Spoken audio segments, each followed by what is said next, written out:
Before we welcome in Jordan McAlpine on the line here in just a moment, just a little bit of housekeeping. Don't forget the Stars are home for 2 games this weekend. Friday night against the Chicago Steel at 7:05, and then it's Taylor Swift night on Saturday, a 6:05 p.m. puck drop as Lincoln faces the Steel. And I mentioned it with Coach Russo earlier. It's been a little while since Chicago has come to Lincoln. The last time that they did was October 28th of 2017. So it's been a little while. It's going to be fun to see them, and really looking forward to those couple of games coming up. And, of course, the weekend starts for the Stars just 2 nights from now. On Thursday, they'll be taking on the Omaha Lancers at 7:05 p.m. at the Liberty First Credit Union Arena. Maybe you got a little extra time Thursday night. Would love to see if you can make the trip up there. Always love when we see a lot of black and blue in the stands up at the Liberty First Credit Union Arena. Joining us on the line right now is Jordan McAlpine. He is a feature writer at the Rink Live, primarily focusing on the USHL. Jordan, always enjoyed chatting with you. Thanks for spending a little bit of time here tonight. Yeah, no problem. Anytime.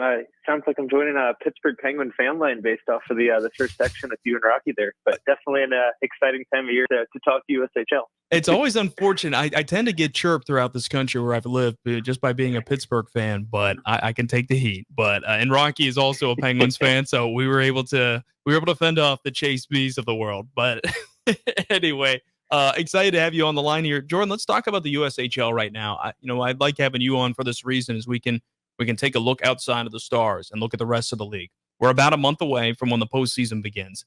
I think if you're a fan of this league, you're at that point in the season now that it's warm out. You're really anticipating that playoff hockey, and how could you not? Especially here in Lincoln after the run that the Stars had last year. But it's obviously a different story for the team this year. You're fighting for that last playoff spot, but there's a lot of interesting stories across the league, and I think unfortunately the Stars witnessed that firsthand this past weekend, Jordan, with Fargo, who won all 3 games. I'll ask you this first. Do you think the Fargo Force are better this season than they were last year? They're on paper going to win more games than a year ago, but last year's team gets all the way to the Clark Cup final in addition to winning the Anderson Cup. It's an interesting question that I've been asked by a couple of people this season.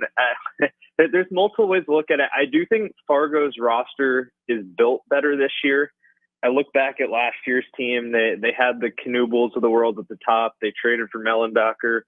Palachuk on the blue line can keep going up and down that roster. Obviously, Castro and Marinov forming that tandem between the net. That a lot to like and a lot of firepower with that roster. But just the way that they've been playing this year, we know they got Plant, Swanson at the top. You guys got to see that firsthand last weekend. They've got the goalie tandem. I think you could argue Slukinski's been better than either guy that they had in that crease last year for him, and that's been a big plus for him. And at the same time, you look at their lineup, the Jake Fishers, the Lastarzas, Harper Bent, Lee Parks has quietly had a really good year. Just up and down that lineup, a lot of the depth pieces have really done everything and more for Brett Skinner's club. So there's a reason that they're on pace to more than likely break the USHL single season win record at this point. We can talk more about that, but they're 6 away from tying it, 7 away from breaking it with 11 games left here. We know they're in the hunt for another Anderson Cup. They've already clinched the Western Conference, and just dominant is the only word that really comes to mind to describe the season that they've had. So long-winded, but I guess to get back to your initial question, yes, I would say Fargo's team this year in a head-to-head matchup, I'd have to give the advantage. I'd agree with you in the sense that I think their star power was a little better last year, where the Cole Knubles, the Joe Palachuk's may have been, I think, better stars, at least at the time they were playing for Fargo, than the Stars are this year. And that is no knock on Max Swanson and Sam Plant by any means, or even Brayson Bozer and Leo Gruba. Not to knock them at all. I'm just saying I think that, Knuble and Palachuk were a little better at their peak than these guys are right now. But I think that Fargo as a team is superb. I mean, top to bottom, they've got 4 first lines. You've got, 5 of your defensemen, all could be most teams' number 1 defenseman in this league. They're veteran heavy, but they've got the right guys age-wise, where it's that good mix of the veterans and the guys who are a little bit younger. And the guys they brought back from last year have completely stepped up. I mean, when you've got a couple of defensemen, they've got, I think it's at least 4 guys who are at least a plus 30 or more. I mean, that's like video game stuff, Jordan. That's what we did playing the NHL growing up. A plus 30. And Bozer, I think, was over plus 40. Yeah, and he Bozer leads the league at a plus 42 right now, which is insane to think about. But the other thing that I'd mention with Fargo real quick is we know Gruba has been having the year that he has, especially started hot offensively. You'd have to say he's the front runner for the league's defenseman of the year right now with the year that he's been having. But you look up and down that lineup. I mean, Lee Parks was in the BCHL last year. They drafted well last spring. You look at the trade they made, obviously giving up a lot of futures and draft picks to Youngstown, but you get Brandon Swoboda, who can really solidify down the middle, gives them another right shot center, or gives them a right shot center option heading down the stretch here. That Kerry Eads has kind of pushed all the right buttons, if you will, and really built this lineup and set them up well to head down the stretch here. They've been a fun team to watch. It's also been fun to watch a couple of teams right after them in the standings. For the bulk of the year, Sioux City has been in second, but Waterloo is kind of right on their heels right now, aren't they? They've been playing well. Yeah. Ever since the Christmas break, Waterloo's, I'd argue, been one of the, I don't know if I'd say obviously not the top, but in the conversation, one of the top teams in the USHL, really putting it together well for them. You look at their lineup. I know as a guy Star fans have just gotten a chance to see firsthand a few times this year. John Mustard's had an outstanding rookie season for him. Gavin Thornton's been really good. I know maybe not the goal numbers per se, but racking up points. Those two have been playing together. Erdman, Hillman can keep going up and down that lineup. And that's another team that's made a couple sneaky good moves too.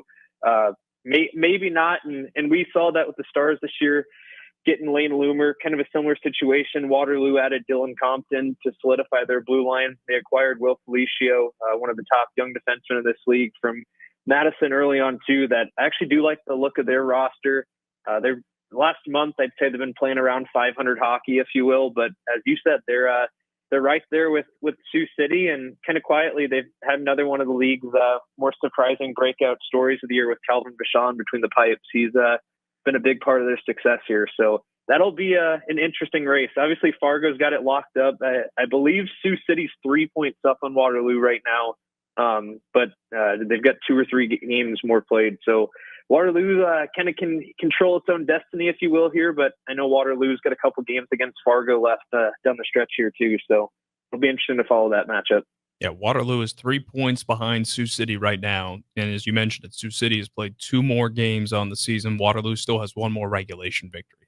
That's pretty impressive right there. The Stars are going to see a lot of Sioux City down the stretch. 3 of their final 4 games of the season are against the Musketeers. And obviously, that's a dogfight between those two, trying to get that second seed and clinch the first round bye. I know a lot of Stars fans might recall the last couple of years that was something Lincoln was battling for, just finished just a little bit short of that. But if the season ended today, Lincoln would take on Waterloo in the first round in a best-of-3 series that would all be played at Waterloo. Speaking of the playoff format, as again, we're joined on the line here by Jordan McAlpine from therinklive.com. And Jordan, the playoff format changing a little bit this year. It's changed a lot in the history of the USHL year to year. I've been doing research on some of those early years for the Stars recently, and when they first started, each round was 7 games, same way the NHL does it. Now the USHL announced this season best of 3 first round, best of 5 games for every round after that. Kind of going back to what they had done previously. But last season, we saw in the last few seasons that second round had been a best of 3 game series.